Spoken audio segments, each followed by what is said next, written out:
আসসালামু আলাইকুম। আশা করি আপনারা সবাই ভালো আছেন, সুস্থ আছেন। আজকে আমাদের সেই সিডিসিএস সিরিজের ইউসিবি 600 লেকচার সিরিজ চলছিল, তারই ধারাবাহিকতায় আম, আজকে আমাদের আলোচনা করব আমরা আর্টিকেল 7 নিয়ে, ইস্যুইং ব্যাংক আন্ডারটেকিং। আর্টিকেল 7 এবং 8 মোরলেস কাছাকাছি। আর্টিকেল 7 হচ্ছে ইস্যুইং ব্যাংক আন্ডারটেকিং এবং আর্টিকেল 8 হচ্ছে কনফার্মিং ব্যাংক আন্ডারটেকিং। দুটো মোরলেস কাছাকাছি এবং কন্টেন্টও সেম এবং কিছু বেসিক কন্টেন্ট। তো আমরা খুব সহজেই এই দুটো আলোচনা করতে পারবো। খুব বেশি আসলে এফোর্ট দেওয়ার বা মনোযোগ দেওয়ার এখানে কিছু নেই। কিছু কমন কথাবার্তা এখানে বলা হয়েছে। গত আর্টিকেল এক্সপ্লানেশনের সময় আমরা যে টাকা ধার নেওয়ার এক্সাম্পলটি দিয়েছিলাম, আমি আপনার থেকে টাকা ধার নিয়েছি, এখন আপনি কিভাবে সেই টাকা পাবেন সেগুলো নিয়ে যে এক্সাম্পলটা বলছিলাম, এই আর্টিকেলের জন্য আমরা সেই এক্সাম্পলটাই ক্যারি করতে পারি। তো আবার যারা আজকে গত দিনের ভিডিওটি দেখেননি, আজকে থেকে শুরু করছেন, তাদেরকে বলে রাখি একটা সিনারিও। আমি আপনার থেকে টাকা ধার নিয়েছি, আপনি আমার থেকে টাকা পান। যেটাকে ইউসিবির পরিভাষায় যদি আমরা সহজে বলতে চাই, তাহলে আমি টাকা আম, ধার নিয়েছি, আপনি টাকা পান, আপনাকে আমার ফেরত দিতে হবে। সেক্ষেত্রে আমি হচ্ছি ইস্যুইং ব্যাংক এবং আপনি হচ্ছেন বেনিফিশিয়ারি। কিছু নির্দিষ্ট টার্মস অ্যান্ড কন্ডিশন ফুলফিল করে একটা নির্দিষ্ট সময় পরে আপনি আমার থেকে বা আমার নমিনেটেড বা আমার রেফার করা কারো কাছ থেকে আপনি সেই টাকাটা ফেরত পাবেন। এই হচ্ছে আমাদের সেই এক্সাম্পলের সিনারিও। তো আমি টাকা ধার নিয়েছি বা আমি টাকা ফেরত টাকা নিয়েছি, আপনি টাকা পাবেন, তার মানে আমি আন্ডারটেক করেছি। তো আমি হচ্ছে এখানে ইস্যুইং ব্যাংক এবং আলটিমেটলি আপনি টাকাটা পাবেন, আপনি হচ্ছেন বেনিফিশিয়ারি। তো এরপর আমরা UCP 600 article 7 issuing bank undertaking এ চলে যাচ্ছি। আগে বলেছি এই আর্টিকেলে তেমন বিশেষ কোনো আলোচনা নেই। এখানে কিছু সাধারণ এবং একটা স্বাভাবিক লেনদেনের বেসিক এবং স্ট্যান্ডার্ড কথাবার্তাগুলোই বলা আছে। তো যে কথাগুলো বলা আছে সেগুলো আমরা এখান থেকে আরেকবার জেনে নিচ্ছি। শুধু একটা বিষয় মনে রাখবেন, এখানে যে মনে রাখার বিষয়টি আছে, ইস্যুইং ব্যাংক যে বেনিফিশিয়ারিকে টার্মস অ্যান্ড কন্ডিশন অনুযায়ী পেমেন্ট করবে বা তার অব্লিগেশন ফুলফিল করবে, সেখানে এলসি পরিভাষায় বলতে গেলে এরকম আপনার চারটি অপশন রয়েছে। এক side payment, deferred payment, acceptance এবং নেগোসিয়েশন। এই যে এই চারটাকে আবার দুইটা ক্যাটাগরিতে ভাগ করা হয়ে থাকে অনেক সময়। Side payment, deferred payment, acceptance এবং নেগোসিয়েশন। তো প্রথম তিনটাকে বলা হয় honour, side payment, deferred payment এবং অ্যাকসেপ্টেন্স। এগুলোকে বলা হচ্ছে একসাথে অনার, আর নেগোসিয়েশন তো নেগোসিয়েশনই। এখন ইস্যুইং ব্যাংকের যেই রিপেমেন্ট আন্ডারটেকিংগুলো, সেগুলোর মধ্যে ইস্যুইং ব্যাংকের জন্য অ্যাভেলেবল আছে শুধু অনার অপশনটা, মানে আপনার প্রথম তিনটা অপশন সাইড পেমেন্ট, অ্যাকসেপ্টেন্স এবং ডেফার্ড পেমেন্ট। নেগোসিয়েশনটা ইস্যুইং ব্যাংকের জন্য প্রযোজ্য নয়। নেগোসিয়েশন করতে পারে ইস্যুইং ব্যাংকের আগের কোনো ব্যাংকগুলো, যেমন নমিনেটেড ব্যাংক করতে পারে বা কনফার্মিং ব্যাংক করতে পারে, কিন্তু ইস্যুইং ব্যাংক নেগোসিয়েট করতে পারে না। ইস্যুইং ব্যাংকে ডাইরেক্ট পেমেন্টটাই দিতে হয়। তো এই ব্যাপারটুকু মাথায় রেখে তারপর আমরা চলে যাচ্ছি ইউসিপির আর্টিকেলগুলোতে কি বলা আছে তা জানার জন্য। Article 7 issuing bank undertaking, point এতে বলা হচ্ছে, provided that the stipulated documents are presented to the nominated bank or to the issuing bank and constitute a complying presentation, the issuing bank must honor। আপনি আপনার দাবি আদায় করতে গেলে প্রথমেই যে বিষয়টা ইম্পর্টেন্ট সেটা হচ্ছে ডকুমেন্টগুলো কমপ্লাইং হতে হবে। তার মানে আপনি টাকা পান, আপনি টাকা পাবেন, কিন্তু কিছু নির্দিষ্ট কন্ডিশন দেয়া আছে, সেই কন্ডিশনগুলো ফুলফিল করে আসলে আপনি টাকাটা পাবেন। হয়তো যখন আমি টাকাটা নিয়েছিলাম, আপনার আমার মধ্যে যেই আলোচনা হয়েছিল যে আপনি কিভাবে টাকাটা পাবেন, তখন হয়তো বলা ছিল যে আপনি টাকা যখন নেওয়ার সময় হবে তখন অবশ্যই আপনি আপনার ন্যাশনাল আইডি কার্ড নিয়ে আসবেন বা আপনি আপনার পাসপোর্টের কপি নিয়ে আসবেন, এ ধরনের কোনো কথা হয়তো বলে দেওয়া হয়েছিল। তো আপনি ধরেন টাকা নেওয়ার সময় শুধু শুধু চলে আসলেন, তো আপনার আইডেন্টিটি প্রুফ করা গেল না, তো সেখানে হয়তো টাকা না দেওয়ার একটা সম্ভাবনা থাকলেও থাকতে পারে। একদম সিম্পল কেসে বলা।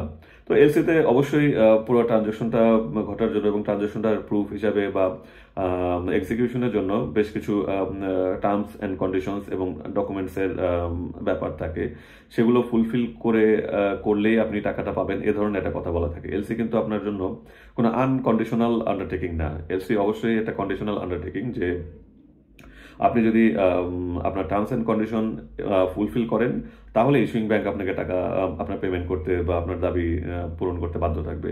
কিন্তু আপনি যদি আপনার অব্লিগেশন বা আপনার টার্মস অ্যান্ড কন্ডিশন আপনি ফুলফিল না করেন, তাহলে কিন্তু কোনো পক্ষেরই কোনো বাধ্যবাধকতা নেই আপনাকে পেমেন্ট করার বা আপনার দাবি পূরণ করার। তো এখানেও প্রথম যে কথাটা দিয়ে শুরু হয়েছে তা হচ্ছে, provided that the stipulated documents are presented to the nominated bank or to the issuing bank and constitute a complying presentation। এই complying প্রেজেন্টেশনটা হচ্ছে ইম্পর্টেন্ট।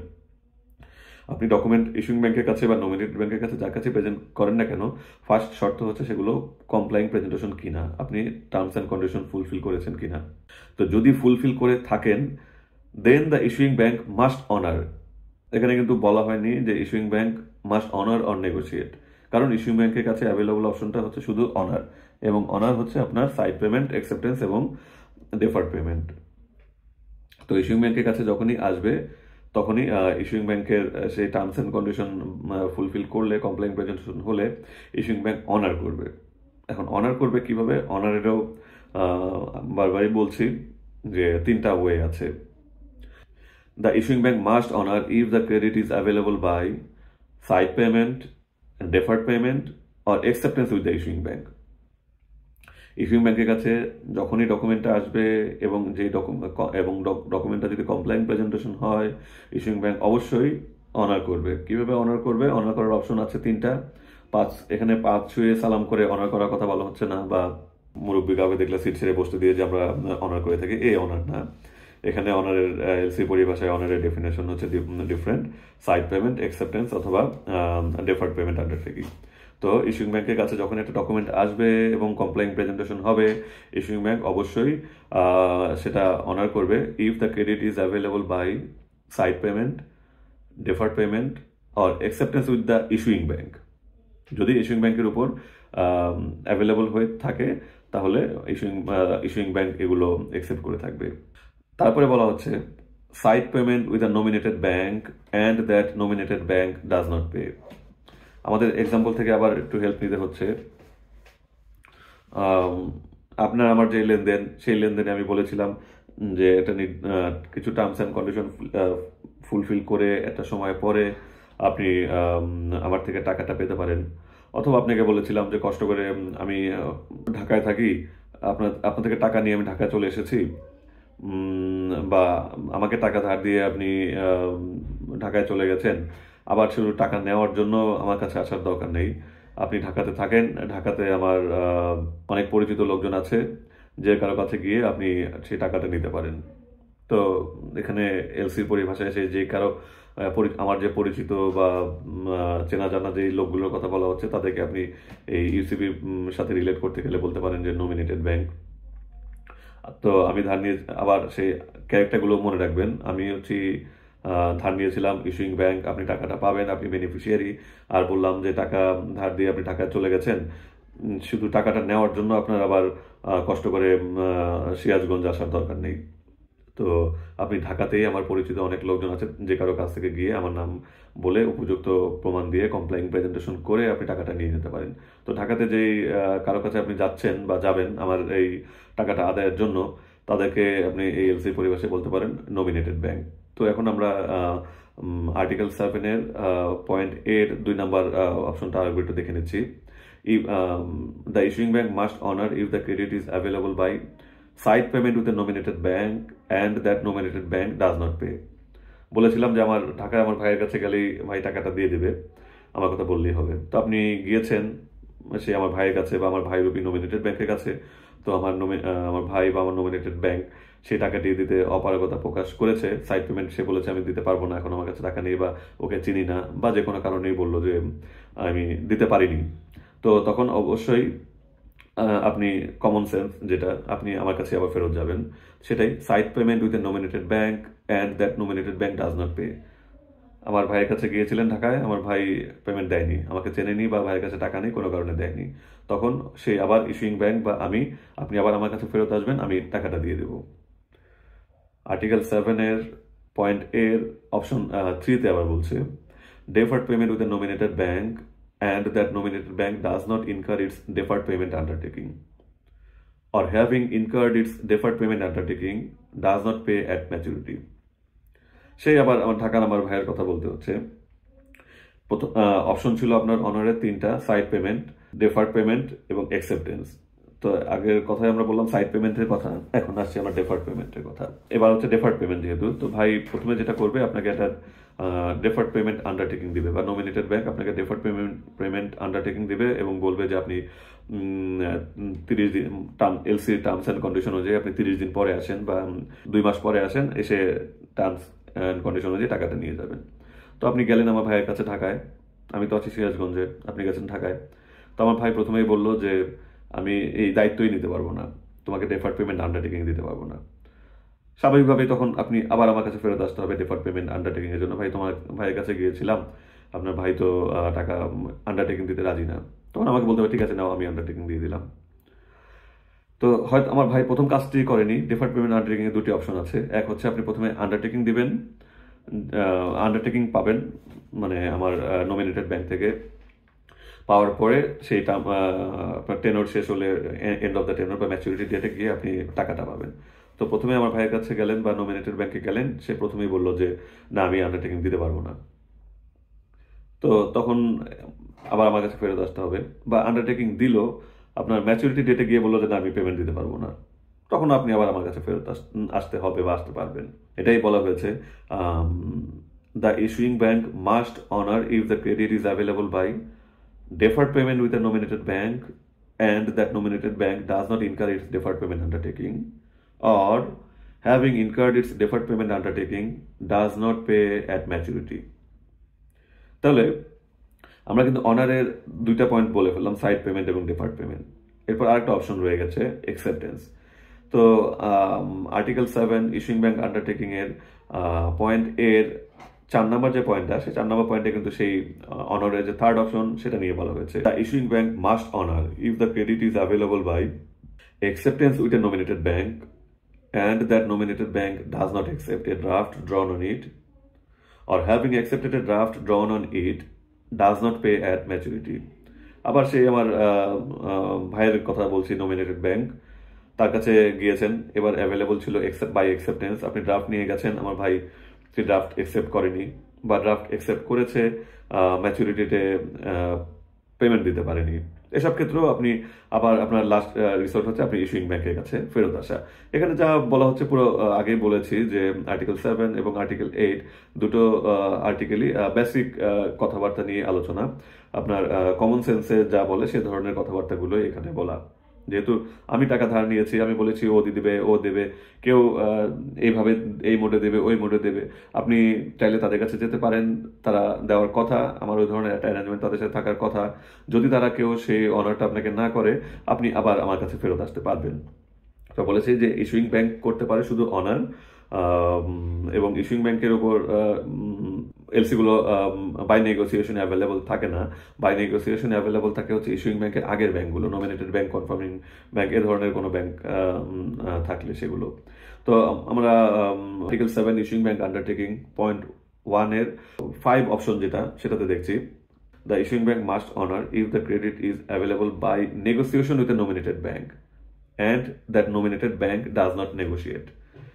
তো অনারও ছিল, যদি অন্যান্য ব্যাংকগুলো অনার না করে ইস্যুইং ব্যাংক সেই অনার করবে। নমিনেটেড ব্যাংক যদি নেগোশিয়েট না করে, তারপরেও ইস্যুইং ব্যাংক, তখন ইস্যুইং ব্যাংক নেগোশিয়েট করে দিয়ে দেবে না, ইস্যুইং ব্যাংক সেটাকে অনার করেই পেমেন্টটা সেটেল করবে। এ ছিল আমাদের পয়েন্ট এ। এরপর চলে যাচ্ছি আমরা পয়েন্ট বিতে। An issuing bank is irrevocably bound to honor as of the time it issues the credit। তো এখন বলা হচ্ছে যে ইস্যুইং ব্যাংক আসলে কোন সময় থেকে আপনার পেমেন্টটা দিতে বাধ্য, বা আমি কোন সময় থেকে আপনার এই পেমেন্টটা দিতে বাধ্য। তো কমন কথা হচ্ছে যে আমি যখন টাকাটা ধার নিয়েছি তখন থেকে আমি পেমেন্ট দিতে বাধ্য। কথা আছে যে আপনি কিছু টার্মস এন্ড কন্ডিশন ফুলফিল করতে হবে, কিন্তু যদি টার্মস অ্যান্ড কন্ডিশন ফুলফিল করবেন ধরে নিয়ে বলা হচ্ছে যে টাইমে আমি টাকাটা ধার নিয়েছি সেই সময় থেকেই আমি আসলে টাকাটা দিতে বাধ্য। একদম ইমিডিয়েটলি দেবো না 3 মাস পরে দেবো না 1 মাস পরে দেবো, সেটা আমার আর আপনার মধ্যে ডিসাইডেড হবে, কিন্তু যেদিন আমি ধার নিয়েছি সেদিন থেকেই আমি বাধ্য আপনাকে টাকাটা ফেরত দিতে। তো এখানেও তাই, an issuing bank is irrevocably bound to honour as of the time it issues the credit. যে মুহূর্তে ক্রেডিটটা ইস্যু করেছে সেই মুহূর্তে থেকেই সে ক্রেডিটটার আন্ডারে কোনো দাবি দেওয়া অনার করতে বাধ্য থাকবে। আমরা চলে যাচ্ছি পরবর্তী পয়েন্টে, Article 7, Issuing Bank Undertaking, Point C. An issuing bank undertakes to reimburse a nominated bank that has honored or negotiated a complying presentation and forwarded the document to the issuing bank. Point একটু বড়, আমি ভেঙে ভেঙে বলছি। An issuing bank undertakes to reimburse a nominated bank that has honored or negotiated a complying presentation and forwarded the documents to the issuing bank. আপনি ভাইয়ের কাছে গেলেন, ভাই আপনাকে পেমেন্টটা করে দিল। তো যখন আমার ভাই বা আমার বন্ধু যেই হোক নমিনেটেড ব্যাংক আপনাকে পেমেন্টটা করে দিল, তার মানে অবশ্যই আমি আবার বাধ্য থাকবো আমার ভাইকে আলটিমেটলি সেই টাকাটা দিয়ে দেওয়ার জন্য। ভাই তার টাকা আপনাকে দিয়ে দিয়েছে, আমার দায়িত্ব হচ্ছে আমার ভাইকে আবার সেই টাকাটা দিয়ে দেওয়া। কিন্তু কথা আছে যে কমপ্লাইং প্রেজেন্টেশন হতে হবে। আপনি আমার ভাইয়ের কাছে গেলেন, টার্মস অ্যান্ড কন্ডিশন ফুলফিল না করেই আমার ভাই শুধু আমার নাম বলেছেন মাত্রই আপনাকে টাকা দিয়ে দিল, তখন কিন্তু আমি আবার আমার ভাইকে সেই পেমেন্ট করতে বাধ্য থাকবো না। এখানে ভাইকে বলা আছে যে আমার নামে কেউ এসে টাকা বললে টাকা দিয়ে দেবে, কিন্তু খেয়াল রাখতে হবে যে প্রেজেন্টেশনটা কমপ্লাইং ছিল কিনা, ওকে যেই কাগজপত্রগুলো বা যে শর্ত পূরণ করে আসতে বলেছিলাম সেগুলো পূরণ করে এসেছে কিনা, এটা চেক করার দায়িত্ব কিন্তু তার উপর রয়ে যায়। কারণ এটা চেক না করে শুধু তার পকেট থেকে টাকা দিয়ে দিলেই কিন্তু আবার ইস্যুইং ব্যাংক রিইম্বার্স করতে বাধ্য না। কিন্তু যদি কমপ্লাইং প্রেজেন্টেশন হয় এবং সেই কমপ্লাইং প্রেজেন্টেশনের আন্ডারে সেই নমিনেটেড ব্যাংক অনার বা নেগোশিয়েট করে যদি ইস্যুইং ব্যাংকের কাছে ডকুমেন্ট ফরওয়ার্ড করে থাকে, তখন কিন্তু আবার ইস্যুইং ব্যাংক নমিনেটেড ব্যাংকে সে পেমেন্টটা করতে সে বাধ্য থাকে। এরপরে বলা হচ্ছে reimbursement for the amount of a complying presentation under a credit available by acceptance or deferred payment due at maturity. তারপর এখানে আরেকটা বলা হচ্ছে যে nominated bank deferred payment undertaking দিয়েছিল বা অ্যাকসেপ্টেন্স দিয়েছিল, তো সেই নমিনেটেড ব্যাংকে আপনার যে ইস্যুইং ব্যাংকের যে দায়িত্বটা যে আবার পেমেন্ট করে দিতে হবে, সেই পেমেন্টটা করে দিতে হবে কখন, সেই ম্যাচুরিটিতে। ডেফার্ড পেমেন্ট আন্ডারটেকিংয়ের যে ম্যাচুরিটিটা ছিল অথবা অ্যাকসেপ্টেন্সের যে ম্যাচুরিটিটা ছিল, সেই ম্যাচুরিটিতে নমিনেটেড ব্যাংকে ইস্যুইং ব্যাংকে আবার সে পেমেন্ট করে দিতে হবে। এখন অনেক সময় হয়ে থাকে যে nominated bank deferred payment undertaking দেওয়ার পরে বা অ্যাকসেপ্টেন্স দেওয়ার পরবর্তীতে ম্যাচুরিটি ডেটের আগেই আবার নিজের পকেট থেকে বেনিফিশিয়ারিকে অ্যাডভান্স টাকা দিয়ে থাকে, যেটাকে এলসি পরিভাষায় বলা হয়ে থাকে প্রিপে বা পারচেজ। হয়তো ফুল দেয় না, 90% বা এ ধরনের একটা অ্যাডভান্স পেমেন্ট দিয়ে থাকতে পারে নমিনেটেড ব্যাংক। তাদের দায়িত্বে সেখানে কিছু ইন্টারেস্ট বা তার কিছু ইনকাম বা রিলেশনের বেনিফিশিয়ারির সাথে তার রিলেশনের ব্যাপার থাকে, সব মিলিয়ে। তো নমিনেটেড ব্যাংক অ্যাকসেপ্টেন্সের পরে বা ডেফার্ড পেমেন্ট আন্ডারটেকিং এর পরে পেমেন্টটা আগেই দিয়ে দিয়েছে কিনা, ম্যাচুরিটি ডেটের আগেই বেনিফিশিয়ারিকে দিয়ে দিয়েছে কিনা, সেটা অবশ্য আমার বা ইস্যুইং ব্যাংকের দেখার দায়িত্ব নয়। ইস্যুইং ব্যাংকের দায়িত্ব হচ্ছে নমিনেটেড ব্যাংকে রিইম্বার্স করার দায়িত্ব ইস্যুইং ব্যাংকের, কিন্তু সেটা হচ্ছে only at the end of the maturity, deferred payment undertaking এর ম্যাচুরিটিতে বা অ্যাকসেপ্টেন্সের ম্যাচুরিটিতে। এখন নমিনেটেড ব্যাংক প্রিপেপে পারচেস করেছে কিনা সেটা অবশ্য ইস্যুইং ব্যাংকের দেখার বিষয় নয়। এরপরে যে কথাটা বলা হচ্ছে an issuing bank's undertaking to reimburse a nominated bank is independent of the issuing bank's undertaking to the beneficiary. এখন একটা ব্যাপার চলে আসতে পারে যে আমি একবার আপনাকে কথা দিয়েছি যে আপনাকে আমি টাকা দেব, আবার আমি আমার কথা দিলাম যে আমার ভাইকেও আমি টাকাটা দিব। তো দুই জায়গায় আমি কথা দিলাম, দুই জায়গায় টাকা দিব, তাহলে তো আমার ডাবল পেমেন্ট হয়ে যায় কিনা? আসলে ব্যাপারটা তো তা না। যদি আমার ভাই আপনাকে টাকা দিয়ে থাকে তাহলে আমি টাকাটা রিপে করবো আমার ভাইকে, যদি আমার ভাই আপনাকে পেমেন্টটা না করে থাকে তাহলে আলটিমেটলি আমি আপনাকে পেমেন্টটা করবো। তার মানে পেমেন্ট হবে আমার একবারই, কিন্তু আমার আন্ডারটেকিং কিন্তু দুই জায়গাতেই থাকছে। আপনার কাছেও আমাকে ইস্যুইং ব্যাংকের আন্ডারটেক করা, আপনি বা বেনিফিশিয়ারির কাছেও ইস্যুইং ব্যাংকের একটা আন্ডারটেকিং আছে, ভাই তোমার টাকাটা আমি দেবো। আবার নেগোশিয়েটিং ব্যাংক বা আমার ভাইয়ের কাছেও আমি বা ইস্যুইং ব্যাংক আন্ডারটেক করে রেখেছে যে যদি তুমি আমার হয়ে কাউকে টাকা দিয়ে থাকো সেই টাকা আমি তোমাকে রিইম্বার্স করবো। কারণ একটা ট্রানজাকশনের জন্য এট এ টাইম কিন্তু আমি দুইজনের কাছে কমিটমেন্ট করে রেখেছি। আমার ভাইকে বলে রেখেছি যে যদি আমার নাম করে কেউ তোমার কাছে টাকা চাইতে আসে, কমপ্লেইন প্রেজেন্টেশন হয়, তুমি যদি টাকা তাকে দিয়ে দাও, আমি তোমাকে টাকাটা দিয়ে দেবো। অথবা যদি আপনি বা বেনিফিশিয়ারি আমার থেকে টাকাটা পাওয়ার কথা অন্য কোথাও থেকে না গিয়ে সরাসরি আমার কাছে আসেন, আমিও টাকা দিতে বাধ্য থাকবো। তখন কিন্তু আমি বলতে পারবো না যে আমি বলে দিয়েছি আমার ভাই থেকে টাকা নিতে হবে, তুমি বা আপনি বা বেনিফিশিয়ারিকে আমার ভাইয়ের কাছ থেকে বা নমিনেটেড ব্যাংক থেকে টাকাটা নিতে হবে, আমি শুধু তাকেই পেমেন্ট করবো। ব্যাপারটা সেটা বলার সুযোগ নেই। দুই দিকেই আমার অপশন রাখতে হবে। এদিকে অপশন রাখতে হবে যে ভাই যদি আপনি এদিক থেকে টাকাটা কালেক্ট করে যান, আমি এদিকে টাকা পেমেন্ট করে দেবো। আপনি যদি ওদিক না দিয়ে ডাইরেক্ট এদিকে আসেন, তাহলে আমার পকেট থেকেই দিয়ে দেবো। কিন্তু দুই জায়গাতেই আমার সেম আন্ডারটেকিং, বেনিফিশিয়ারি মানে ইস্যুইং ব্যাংকের সেম আন্ডারটেকিং বেনিফিশিয়ারির কাছেও এবং সেই নমিনেটেড ব্যাংকের কাছেও। তো এই হচ্ছে আমাদের UCP 600 article 7 issuing bank undertaking. আমরা অনেকক্ষণ যদিও আলোচনা করে ফেললাম, কিন্তু আসলে এত আলোচনার বা এত গভীর কোনো বিষয় এখানে নেই। আশা করি আপনারা সহজেই বুঝতে পেরেছেন। যাই হোক, আজকে এ পর্যন্তই থাক। আর অবশ্যই সিডিসিএস করে ফেলা মানে সব জেনে ফেলা বা না করে ফেলা মানে কিছু না জানা, ব্যাপারটা সেরকম না। আমার কথার বলতে যে ভুলগুলো থাকবে অবশ্যই ধরিয়ে দেওয়ার চেষ্টা করবেন, আমি শুধরানোর চেষ্টা করব বা পরবর্তীতে অন্যরা যাতে বেনিফিটেড হয় সেই চেষ্টা করব। আর আমার ভুল গঠনমূলক সমালোচনা যে কোনো সময়ই স্বাগতম, এবং ভুলগুলো ধরিয়ে আমাকে আরও সেলফ ডেভেলপমেন্টে হেল্প করবেন, আপনাদের কাছে এই দাবিও থাকবে। আজ এ পর্যন্তই। আল্লাহ হাফেজ, ভালো থাকবেন, সুস্থ থাকবেন।